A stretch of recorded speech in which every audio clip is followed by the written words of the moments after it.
Hello everyone, it's Mari here for Honeybee Stamps. I'm going to be creating this card here that you can see on the screen. I'm going to be using the beautiful Adventure Awaits paper pad. Now one of the papers in this pad has these two beautiful images. I'm going to just chop that paper in half and use one piece of this for the base of my card. And then this piece here, I'm actually going to fussy cut around the edges of the florals and foliage that are on that piece.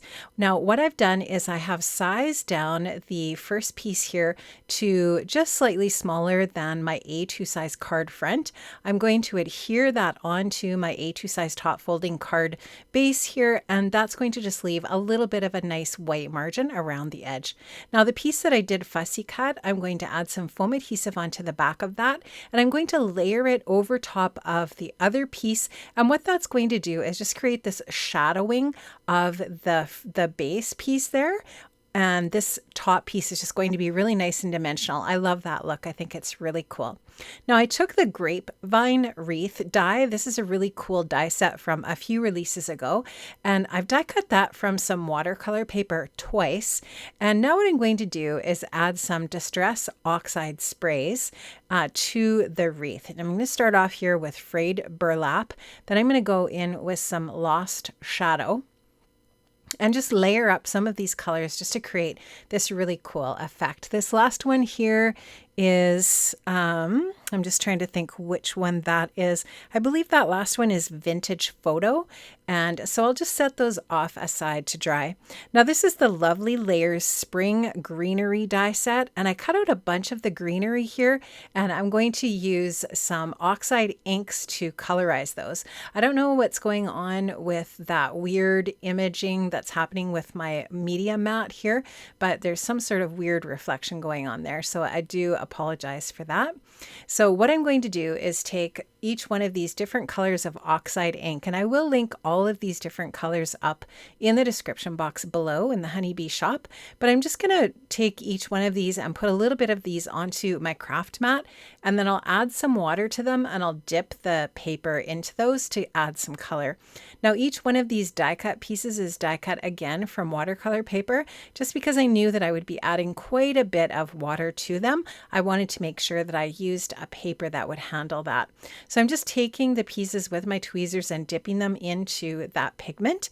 And the colors that I used are Speckled Egg, Aged Mahogany, Iced Spruce, Vintage Photo, Weathered Wood, and Uncharted Mariner. And like I said, I will definitely link up to those below.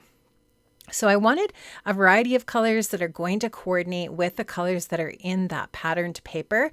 So I'm going for just kind of like a rich burgundy, some grays, some blues, and that kind of thing. Now this is another really great die set from Honeybee. It's called the Whimsical Spring Flowers.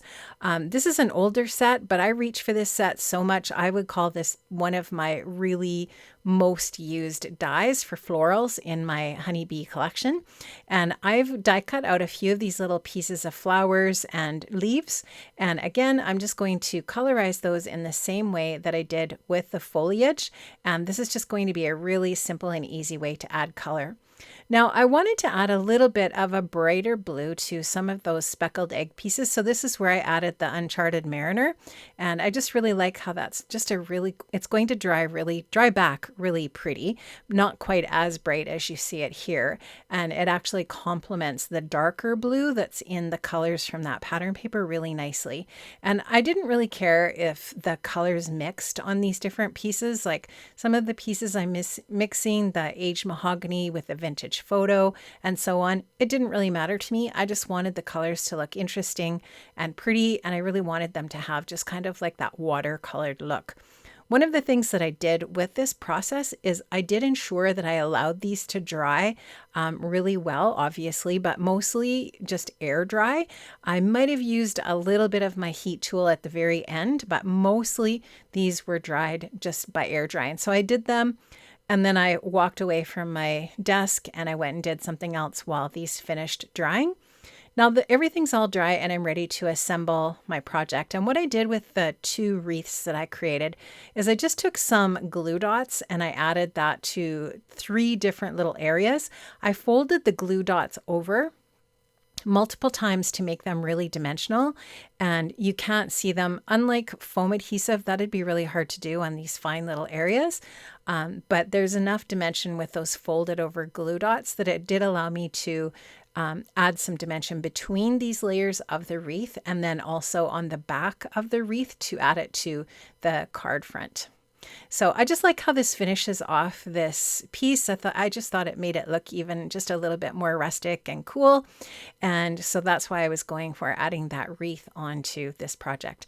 Now I'm starting to assemble things. So you can see that I've added that one little flower above the flower that's part of the patterned paper, just to kind of create a little floral cluster. I did not add any color to the little center die cut pieces of these flowers, just because I wanted them to that center area to be really stark white. And you can just see I'm adding a little bit more of that aged mahogany to the edge of this flower here. And I did that with the other flower as well, just to really define the edges of that little bloom. Adding a little bit of foam adhesive to the backs of those little flowers just to pop them up. And then again, I will add a little white center to this second little flower here as well. And then I just added more of those foliage pieces that I have die cut and just added them in to kind of create more of those really pretty colors from that pattern paper. Lots of the pattern paper gets covered up, but it's just to really provide a really cool background for this project. The project has lots of dimension. It has lots of really pretty soft watercolor look to it.